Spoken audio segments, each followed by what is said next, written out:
attending the innovative approaches to foreign language instruction with Boom Cards panel. So my name is Kari Lisa Johnson, and I'm the marketing director for Boom Cards, and we're very excited to be partnering with Andy and Jason Hobbs from French with the Hobbs and Jennifer Saunders of AJ's Language Store today. So thank you, Andy, Jason, and Jennifer. We'd love to get to know the attendees, so please share where you're watching from and the subject you teach in the chat. And we'd also like to let you know that we are recording this panel and live streaming it, so you'll be able to find the recording on our YouTube channel. We'll also send a follow-up recording to your email tomorrow if you registered. So we have a Q&A box. You'll see that below on the Zoom panel. That's a great place to post your questions so that everyone can see the question and also the answer to it. And then at the end of the panel, we'll have time for a live Q&A. So make sure to stay until the very end for that. You can ask your questions in the Q&A box, and these educators will answer it live. And to kick things off, can we have you guys just tell us a little bit about yourself and how you started teaching and making Boom Cards? Sure, you guys want to go first? Sure, we can start. So we are Jason and Andy Hobbs. We're a husband and wife team. We're both French teachers, and we both got started teaching, and I guess on our own roads, but then as teachers, we were studying to obtain our master's degrees, and each of our programs took us to France, and that is where we met, and it came back to the US and settled here and are both respective teachers.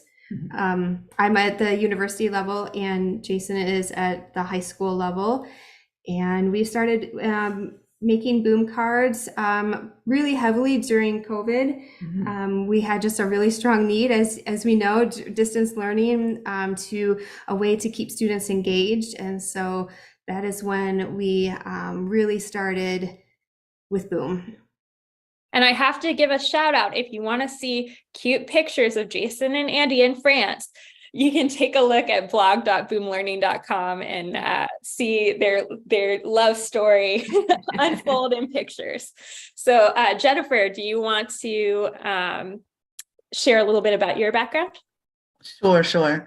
I attended the University of Delaware with an ESL minor. I have been teaching for over 30 years, and most of those years have been with English language learners. Now, throughout the time that I was teaching, I also tutored students after school in English and Spanish. I gained my Spanish from a non-authentic background. I've had some experience at the university level just taking Spanish classes, but I also would go to the professors after the lecture and say, no, wait, really, teach me the language. So I really have always enjoyed Spanish very much. So that is what I teach as a foreign language. What I do is I apply what I teach as an English language teacher to anything that I do teaching and tutoring in Spanish in the basic level. So, yeah. Well, great. Just to ground the conversation, I'd love to let you guys know we have people commenting in the chat where they're from. We have an SLP from Pennsylvania. We have, let's see, people from all over. I saw Saskatchewan, Mexico, a French and English ESL teacher. Ohio is represented. So we have a lot of different people from different places who are all tuned in to hear a little bit more about your experience with innovative approaches to foreign language. And so starting off, maybe we can ask Jennifer, how do Boom Cards help you teach foreign language to your students?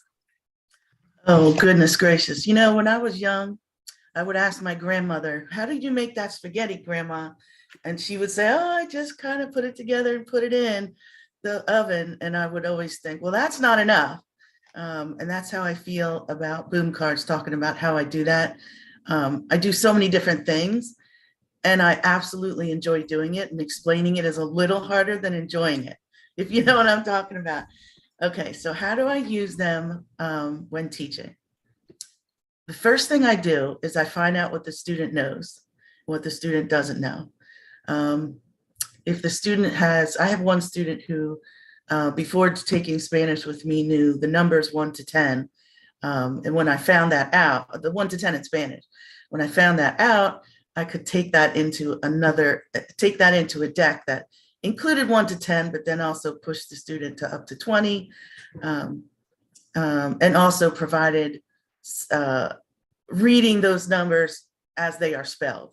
So taking what the student knows and adding on to what they know is really important. Now, so what I do in creating boom cards is that I take the approach most of the time as using them as teaching. Now, I might use someone else's cards to sort of launch an experience of, like, immerse them in vocabulary. But what I do to when I use my own is actually use them using flow magic or using them in order, to actually use the first set of slides to teach, the second set of, in context, the second set of slides to provide practice, listening and pronouncing words they've just heard. The third set of slides is to practice what they just heard in context and out of context. I absolutely love this, you can tell. Okay, and then the fourth part that I do is actually do some quizzing and assessing in and out of context. You cannot skip the play part of it. So you stick in a couple of slides with play, sorry, cards, not slides, with playing on them, and then you give them a reward at the end, like video of a dancing duo, like, yeah, you did it. So I absolutely love it.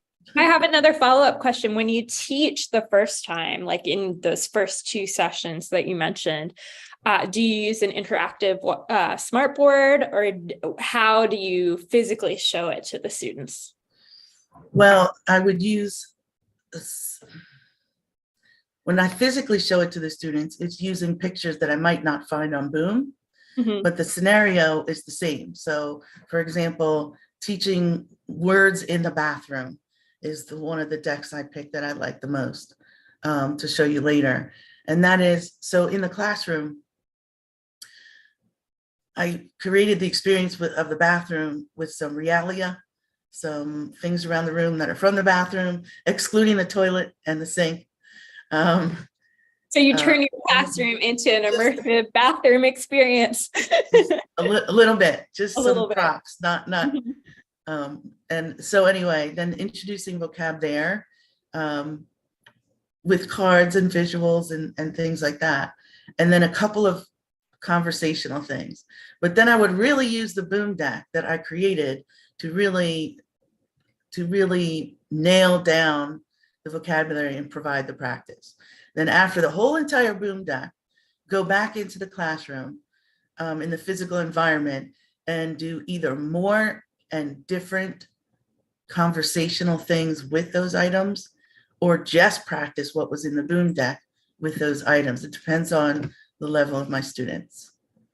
And did you want to try sharing that deck? Sure. Now, how many cards would you like to see? Well, I'm just, I think people will be excited to just see how, after you've turned your classroom into this experience, how you can translate that to the screen, because I think you've done a great job using flow magic, and it's almost like an escape room in that you've turned the Boom cards into an actual kind of like dollhouse almost. Like, yeah, an experience for sure. Okay, let's see. Go ahead and share.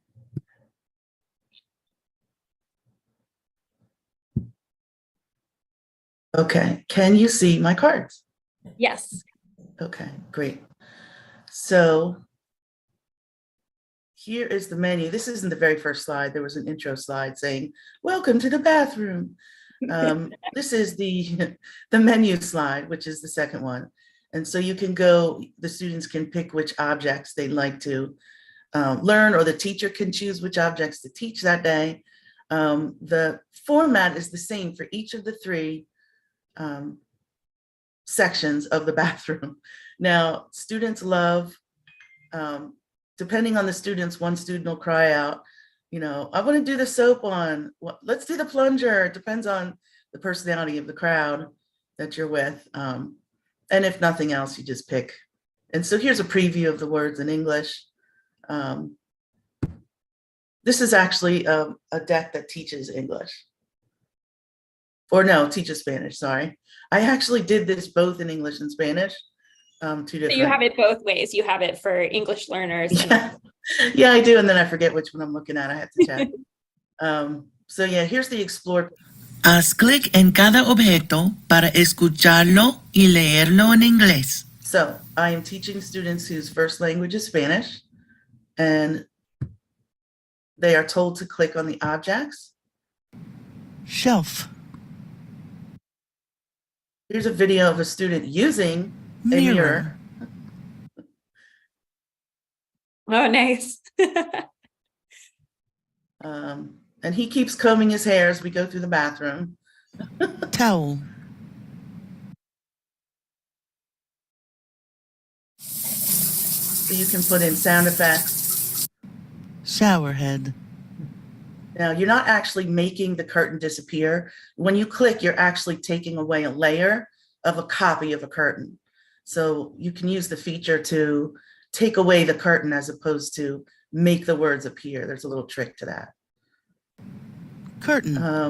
I'm afraid to share that there's a toilet flush as well. I don't some know. of you will appreciate that. Maybe some of you won't. All right, so It's the type of thing that might keep students more engaged. So whatever is Right. going to keep them excited about learning English words or learning Spanish words or learning French words is really what it's all about. So Yeah. now if you can pause your Sorry. Lo hacemos I'm otra sorry. I'm vez. sorry. Haz clic en cada objeto para escucharlo y leerlo en inglés. Okay, go So ahead. Say that we again. may come back to this, but I wanted to shift over to Andy and Jason Yes, for a moment absolutely. to see if they could answer the same question, which is Sure. how do boom cards help you teach foreign language to your students? I think there's a lot of ability with boom cards that you can use them not just to kind of reinforce acquisition, but actually introduce as well. So, I mean, there's a great ability to do such a variety of things with it. So we've actually done, you know, to do an introduction to a new material to kind of explore, kind of see, can they pick things up just by seeing it, but also certainly, you know, practicing new material and then also doing some reading of cultural things with it as well. I'm gonna pick up. Sure. Yeah. I mean, boom cards are great because, as we all know, they are self-checking. We don't, as teachers, it takes out the element of grading and printing, and the students receive instant feedback. And so, because of that, we really want to take advantage, to really embrace boom cards in our classroom, but used in a variety of different ways. And so, yeah, we have found it really effective to, for example, before we start a lesson on definite articles, we have the students play a deck on definite articles to see what can they figure out before it's formally introduced to them. And they surprise themselves with what they can learn and what they can take away. And then when the formal lesson comes in, it's like it's clearer for them as they're learning. And then later on, we come back to that deck and they have gained a sense of confidence because they can truly see that they have grown in their learning with definite articles. So we just use boom cards in such a variety of ways, as whole class instruction, with culture, with reading, with listening. There's just so many different possibilities that we've tried incorporating, that students respond really well to, and what we have enjoyed teaching and implementing as well. So what are some of the creative ways that you've incorporated those cultural elements into your instruction? Well, I can screen share right now, and we have created some reading decks that focus on culture. So let's see if we can screen share here.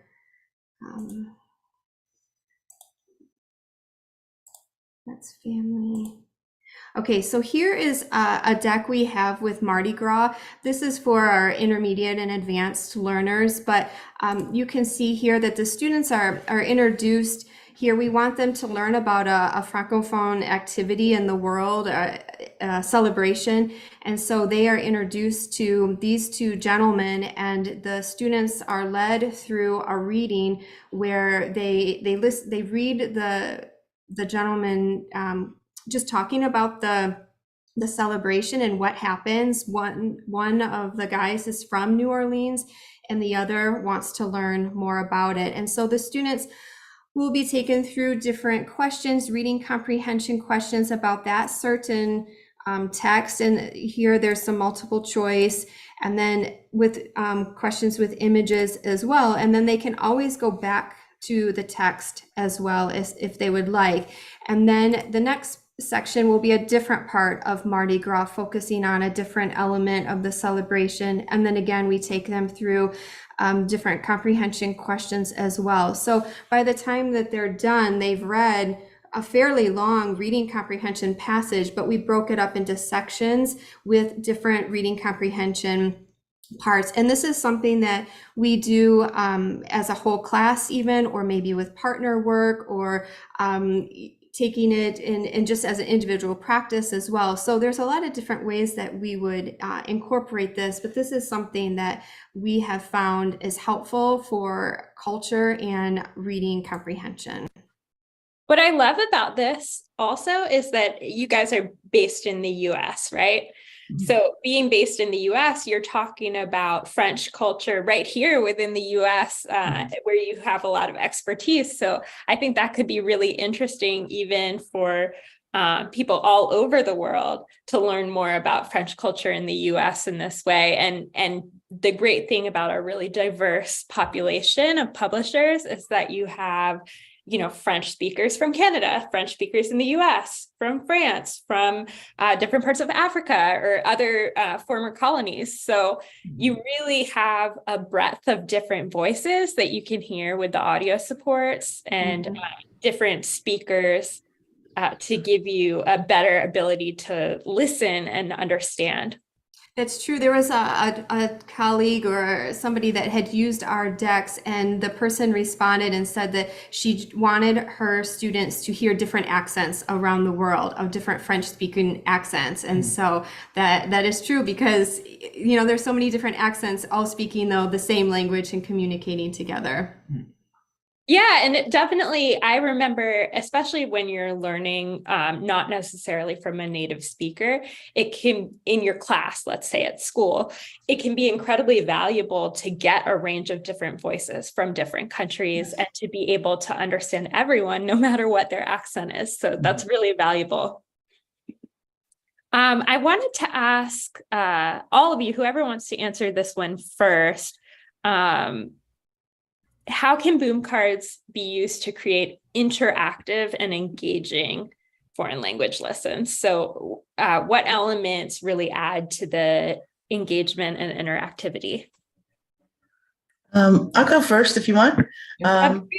So the interactivity is one of the advantages to boom cards, because as a creator or as a purchaser, you can find boom cards that engage the students in so many different ways. One is, again, through clicking on audio.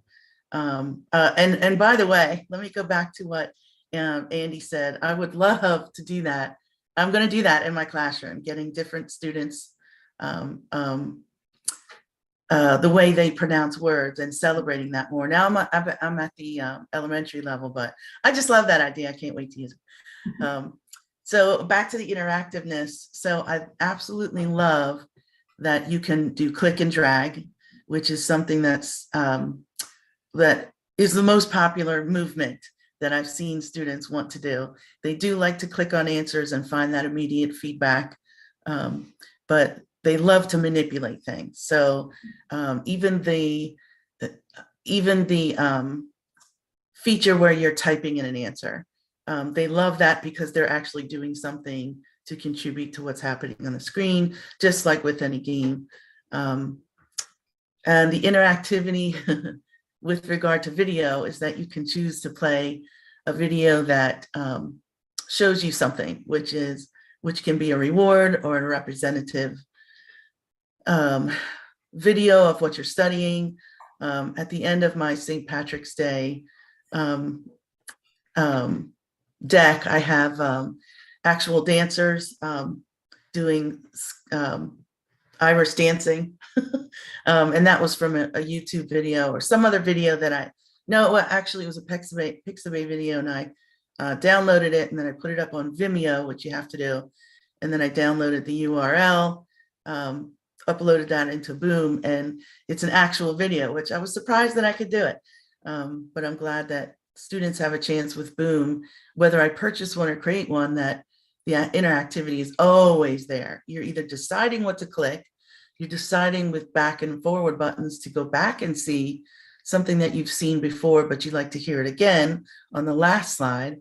You can click to go through the menu and decide what parts of the presentation you want to see next. So, and one other thing that we added recently, this was actually requested by speech language pathologists, but it's helpful for foreign language instruction as well. And that's the ability for students to record themselves saying something and then play it back. So that gives them a chance to really listen to their own pronunciation and make corrections themselves. So Jason and Andy, did you want to answer that question too, just about what elements your students find the most engaging or interactive? Yeah, I mean, all that Jennifer said is so true. It's nice to have the different ways that they can interact, and that we can create different types of activities so that they can do the click and drag or the actual typing in or just clicking on something. But even the multimedia, having listening, they can write, they can read, and now they can speak, do the recording. It's great. It's such there's just such a variety with it. I know I used that word already, but even just the fact that they can do it by themselves, individually, they can do it in class, out of class, but also you can make it in the classroom interactive in that it can be whole class. You could do a deck together, at least parts of it, just to kind of reinforce things, or a partner could work on it as partners. So there's also the in-life, real life interaction as well that comes from using it, and not just them interacting with the screen. So I think that's nice to be able to do that as well. Mm-hmm. I think the one word to answer this is variety. I think that when you have a deck of Boom cards that have a lot of variety, it keeps the students on their toes, and they aren't just expecting another multiple choice card, but they don't know what's coming next. So because of what the Boom cards can offer, there might be a question with images, but then the next question is with audio. And just because they don't know what's coming next, that helps keep the engagement high.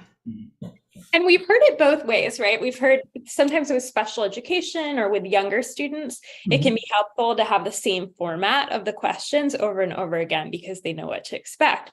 But then I'd imagine with older students or more advanced students, that variety really spices things up and keeps them engaged. Andy, do you use Boom cards with your university level students? I do, in fact. Really? And yes, at first I wasn't sure. I try to, gauge what their reactions were, but they really truly enjoyed them. And they sometimes would ask for, do you have a Boom deck on this? And so I used it as homework. We used it in whole class with partners. I even used it as an assessment one time. I think though, the repetition, like you were saying, Carrie, is really important. And I think that even though you have repetition, for example, with ER verbs, if that is what your Boom deck is encompassing, and you have so much repetition with ER verb conjugations, but at the same time in that repetition, you have it just a little different between cards, and that helps with the students staying focused.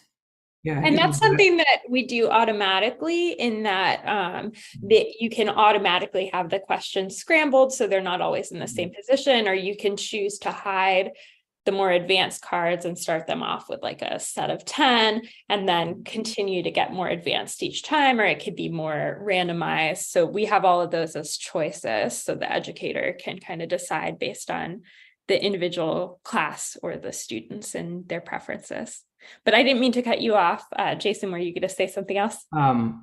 Yes, I was going to say, it's to what Andy was saying, building both, having multiple questions of the same type, so they kind of get used to it. But then before it just becomes too much, adding, let's continue using this in a different way. So, and you can, like you said, you can make a whole deck that is very much like activity, so they really get that repetition and get confidence with it. Or you can do a lot of different things. And so again, it's nice to be able to choose how you do that. And I'm going to shift over quickly to some interesting questions that are coming in. Ellen was asking, what about authentic texts on a boom card? And I think what she means there is maybe like historic texts or literature. Do you guys ever incorporate that? The thing that comes to mind for me is just making sure it's in the public domain, and that the reading, if you have a voice reading, is in the public domain as well. Because sometimes people don't always know if they're publishers to check both. You might have a text that's historic enough that it's in the public domain, but you have a reading by a modern actor that is not in the public domain. So that's one reason to be a little bit cautious before putting some of this historic literature, or maybe a piece of an important document. Before you put that in, just make sure that the voice recording is allowed for commercial use as well if you're a publisher. But did you guys have any comments on that? Is that something you've used in the past? Any of our commercial decks are texts that we have personally written. But yes, I could see how if you wanted to create something for your classroom that you have a specific text, it is limited though with the amount of space you have and how comprehensible it is for students just with the amount of space and how much text you have on one card. But it could work as any reading comprehension practice with we showed you earlier with the reading on one card and then continuing on with questions afterward.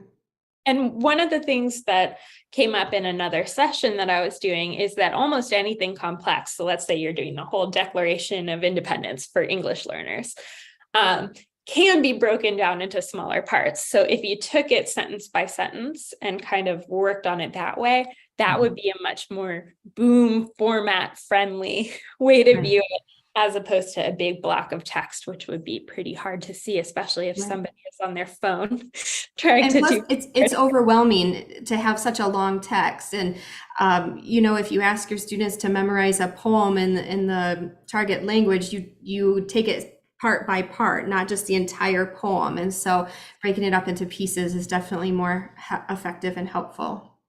I agree. I would just add one thing, and that is after you've broken it down into parts, or even before you break it down into parts, maybe before and after, if they're given the whole picture to say, look what you just did.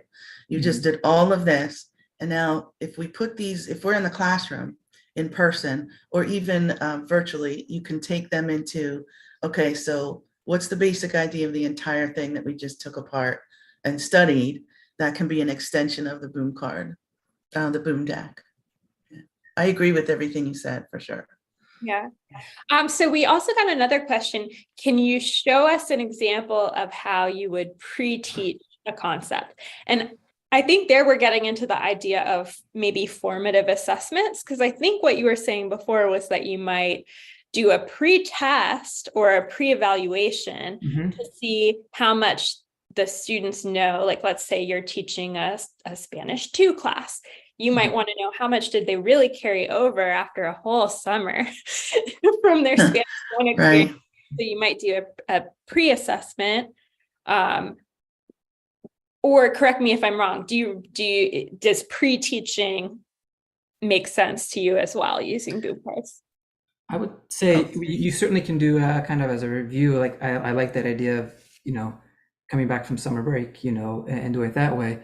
But with certain topics, especially some grammatical concepts that are very much, rules based, there's a logic to how it works. And so, especially once students have started to see that there are the rules and the logic to the language, that there's patterns. And so to help them to work on looking for those patterns, putting these things in front of them and saying, what can you figure out based on what you know and what you see and based on the feedback, because they do get to find out, well, that wasn't right. Here's the right answer. Why is that? And so kind of getting them to think about why might that be. And so it really would work for certain topics and certain ways that you design the Bloom cards. Do you have a deck handy that we could show that maybe? I can But definitely. mainly it's grammatical things that we've done it with, especially ones that, they can start picking out patterns. And that's exactly what Ellen said. She was imagining that you might use it with definite articles. Mm-hmm. Yes, I can share in just a second.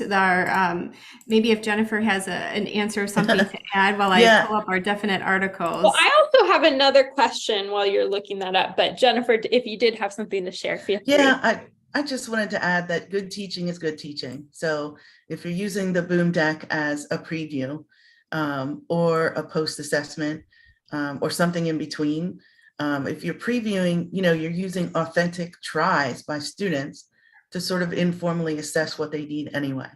If you're not presenting them the formal assessment, you really have to decide which assessment you're using.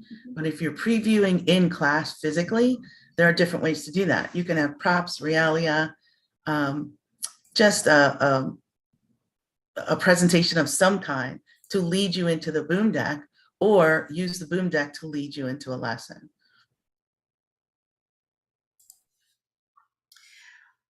All right, so we are going to show you object pronouns that we have done before. As Jason was saying, that is something that builds on each other with following patterns and following rules. And so, for example, if students were already familiar with pronouns, we're familiar with direct object pronouns, and now we're introducing indirect object pronouns. Well, they've already learned the pattern of direct object pronouns. So now can they figure out the patterns of indirect? And so this might be an example of something, and we might hide some of the cards. We might not show this entire deck because we don't want them to become overwhelmed. But maybe we will show them some cards where they can pick up, okay, we've already seen commands before. So now I'm seeing commands again, but now I'm seeing this word here instead of seeing the lay before. So can I still figure out what's happening? And then this one would be harder because it's a fill-in. So we might hide this. There's an audio here, and just based on what we're hearing, because a lot of times with foreign language, you just pick out pieces, and the pieces you pick out, can you put the puzzle together? And so with the handful of cards that we give them, can they figure it out? And then we come back as a class and we talk about it, or maybe they just talk with a partner. I really had no idea what I was doing, or hey, I got that one right? And so they start to discuss with their partners what patterns they're seeing and what they can share with each other, and go forward as of more formal instruction and whole class discussion of what they took away from now indirect object pronouns. And I think another important point is that with Boom cards, you don't really have the ability to reinforce the wrong answer.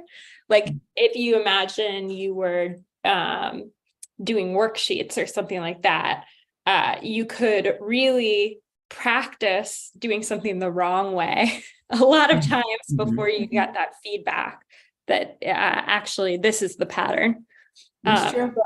So do you find that gives your students a jump start? I think so, yeah. And again, I think for me, it really helps them to develop, just the eye that looks for, why is this way? Because the languages, even though there's a lot of irregularities to them, there is a general sense to how things are put together, that it's not just random things, but it is, I think you can, again, seeing things in context and be able to, like you say, only advance when you get the right answer, even if you're not exactly sure. At least it starts coming together eventually. Yeah, maybe it helps them build a foundation a little bit faster, and then they can work on all the irregularities after Right. that. Now, just one thing on the elementary level, this is the chance to build that foundation for them and model out loud for them your internal dialogue. Okay, so using one boom deck that might not be the one you're going to use in class to sort of model for them. Okay, well, that slide I got right, that card I got right, but then this card, well, something's wrong, something's different. And sort of modeling for them how to decode what's encoded for them is important for later years too, but also really useful for the rest of your boom cards, as the boom decks, it can advance in difficulty. And then the randomness of them can present difficulty right in the middle of everything. So yeah, but good challenging difficulty, not over difficulty. Right. What is that called when it's just pushing to the edge of mastery? I guess it's just mastery-based learning. It's like pushing somebody where they're just to the edge of what they can do so that they are able to strengthen and build those skills. So I have a couple more follow-up questions from the audience, but I'll switch over to that. A question for Jennifer, because I mentioned that your decks looked a bit like escape rooms, or were put together a bit like escape rooms. Can you explain what an escape room is? If not, I'm happy to take that question, but actually, it's a popular type of card, a boom card. So I'm happy to take it if you can't, but you could tell us a little bit more about how you build your cards. Now, do you mean escape room in the real life where you go to with your friends on a Saturday night, or do you mean within a boom card? Both. I guess the question was asking what an escape room was. So to frame the conversation, right? You have real life adventures that people go on a Saturday night. They might go to an escape room and you have to solve puzzles to get out of a situation. And then the boom cards that are made to mimic escape rooms. Do you want to take it away? Yeah, sure. Concept. The student is clicking through everything they can on the screen, and this might also involve a little bit of modeling on your part as the instructor to help them understand that that room is full of things for them. Now, one thing to help them understand that is at the top, a set of instructions in their first language, what you anticipate to be their first language. A second thing would be modeling through it, like, oh, there's a speaker. This is again for elementary. There's a speaker. Let me click on it and see what voice or sound I can get. And then, wow, is there another object I can choose to listen to and hear? And then once you leave that room, you have some sort of introduction to all of the vocabulary you're getting ready to explore in the rest of your deck. Does that answer the question a little bit? I think that's a perfect answer. Yeah, that's wonderful. Thank you. Okay. Nancy asked the question, how long does it take on average to make a fairly normal high school boom deck? So I'm assuming that's going to probably go to Jason. Yeah. Or it varies. Or Andy, yeah, it truly varies. It really depends how in depth we go, and how much the reading decks take a lot longer than putting together a vocabulary deck, I would say.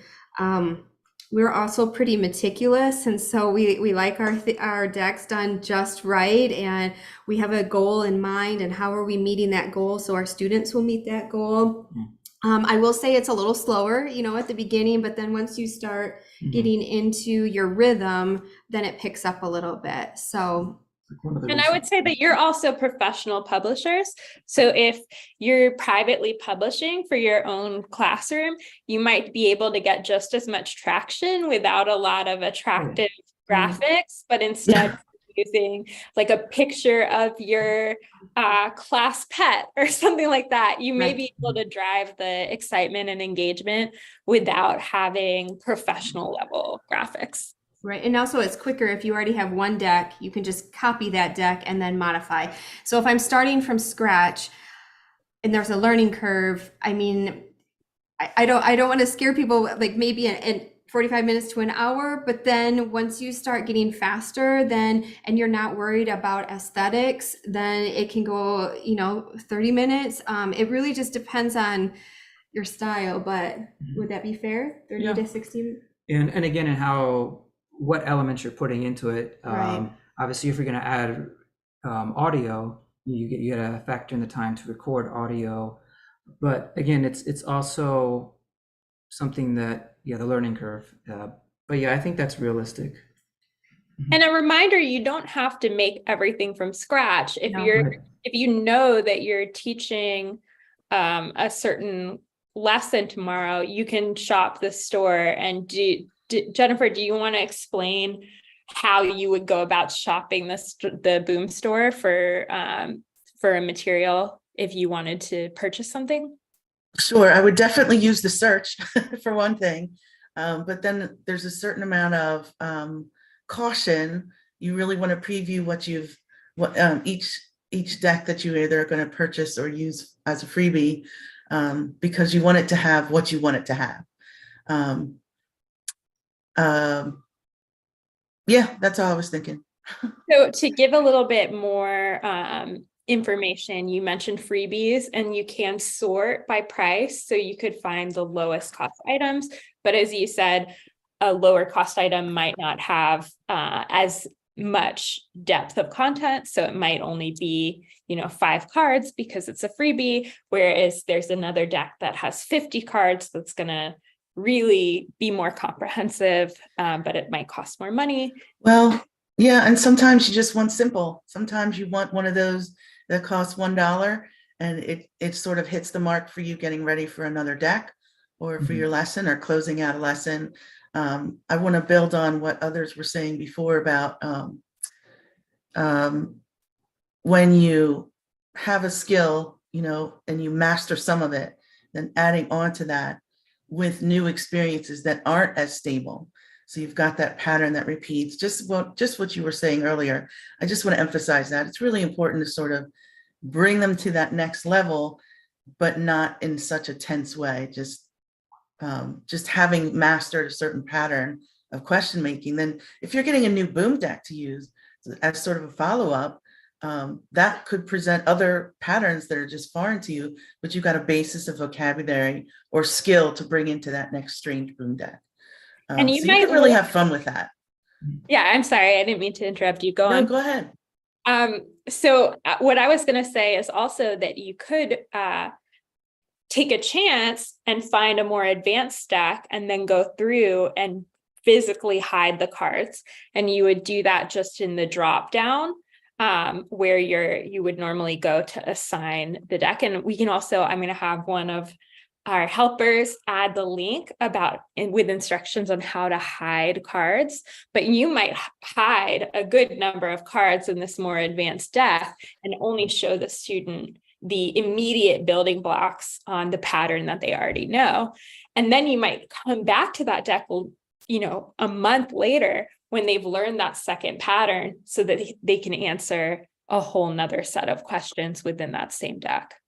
Carrie, that's a good, I want to add to what you're saying to, the learning curve of creating decks can be time consuming, but like I said, as you find your rhythm, you get quicker, but also to use the deck in multiple ways. So not to just use it one time, but that the students would see it again, maybe as a warm-up exercise, or maybe they see it as an exit ticket, or even a review before an assessment or something, so that it's not just one time and then it's done, but that the same deck can be used multiple times later in the school year even, or as review next year, so that it keeps reappearing for the students.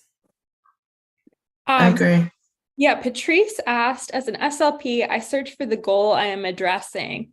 I can also search by grade level and price. So that's a good point, that you could look for past tense, you could look for ID pictures or real pictures. That's sometimes what people search for, a particular main idea, answering a particular question type. So the more detail you can put into the search about what you're looking for, the easier it will be to find that precise set of boom cards. And then if you don't find it, you have a couple options. You can make your own, or you might even be able to give feedback to the author. I don't know if either of you guys have ever had that experience where somebody's giving you feedback and said something. Yes. I'd really love to see another deck on just like this one on this topic. Like, have you received that type of feedback before? And did you make it? Yes, Well, oh, go ahead, Jennifer. Well, and I was just going to be real for a moment and say I've actually received feedback on a couple of mistakes I've made in my text, and I've so appreciated that. And after my shock of, oh my gosh, I left mistakes, because I go over what I create over and over and over to make sure there are no mistakes. But when someone catches it, I get excited, like, oh, I'm going to fix that. Thank you. Thank you. So that's the feedback I've gotten. I haven't seen one that requests something different. So I look forward to that. Yes, we had an AP French teacher reach out to us a couple times actually, and she said that, you know, I've liked your decks, but I really don't have time to create one right now. Would you create one for us? And so we have a couple different decks we have created for her or another teacher. Yeah. I mean, that's the great thing about the community, because it's not a big a big multinational publisher. You can reach out, and usually the creator would be really excited to have you on their mailing list, be able to talk to you in the future, be able to potentially ask you advice about something, and to make you something custom. Not always, they might not have time, but it's always worth asking. And I know that the publishers that I've talked to always really appreciate having those conversations with their buyers, and they can't reach out to you. So you have to, if you have somebody you love, please follow them, reach out to them. You can even follow them within the Boom platform. So we only have 3 minutes left, so I have to jump over to wrapping up. But before I do, I just want to thank Jason and Andy and Jennifer so much. They're going to get cut off at the very end of the presentation, so I have to make sure to say a very, very warm thank you right now. We really appreciate you guys being so willing to adjust on the fly and share your screens with us and answer these questions that everybody had. So thank you so much. And then let's see. Thank you. Yeah, it's really been an interesting conversation and such a pleasure. And I do want to let everyone know that on the 8th and 9th, we are having a hashtag sale. So it's going to be dollar deals. So mark your calendars for the 8th and 9th of August. That's going to be an exciting time when you can get special deals on Boom cards. So tune in for that. And let's see. I also want to let you guys know that you're going to be receiving a recording. So you should have that in your follow-up email. A friendly reminder to please fill out the feedback form. You should see the feedback form right in the chat. The screen that I have put up now shows you how to get help if you need additional questions from the Boom team. And please join us for, well, I guess this is I think this is the last session. So there's nothing else to join, but it's been a fantastic Boom Back to School Symposium. And we're so grateful for everyone who participated. So thanks again, and Thank you. Have a wonderful day. Thanks. Thank Bye. you. Thanks. Bye. Bye. Bye.